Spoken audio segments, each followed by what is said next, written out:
η Βούλα η Παπαχρήστου, που έχει πηδήσει το πρώτο της άλμα 14-04. Εδώ, Κωνσταντίνα Ρωμαίου.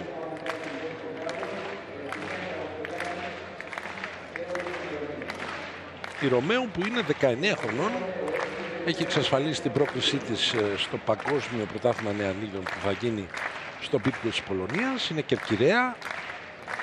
Είναι μια αθλήτρια που ξεκίνησε από πολύ μικρή και είναι μια μισή ώρα κάθε μέρα στην Κέρκυρα για να γυμνάζεται από ένα χωριό που ήταν. Είναι άκυρο το άλμα της, αν είδα καλά.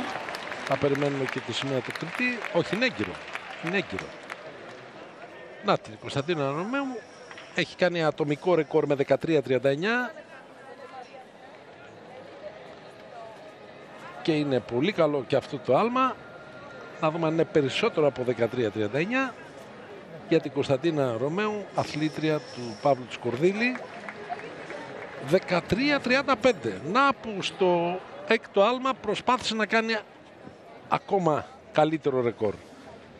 Εδώ τα συγχαρητήρια από τη Βέργου, τη Βολιώτισσα τριπλουνίστρια, και τα αποτελέσματα με τη Βούλα την Παπαχρήστου. Νικήτρια 14-07, χθες ήταν νικήτρια στο μήκος. Δεύτερη η Ρωμαίου του Κερκυραϊκού 13-39 ατομικό ρεκόρ. Η Αλβερτσιάν τρίτη 13-33. Η Κουτσούκου, η Κοτρότσου του Βόλου τέταρτη 12-81. Η Σταματέλου πέμπτη 12-40.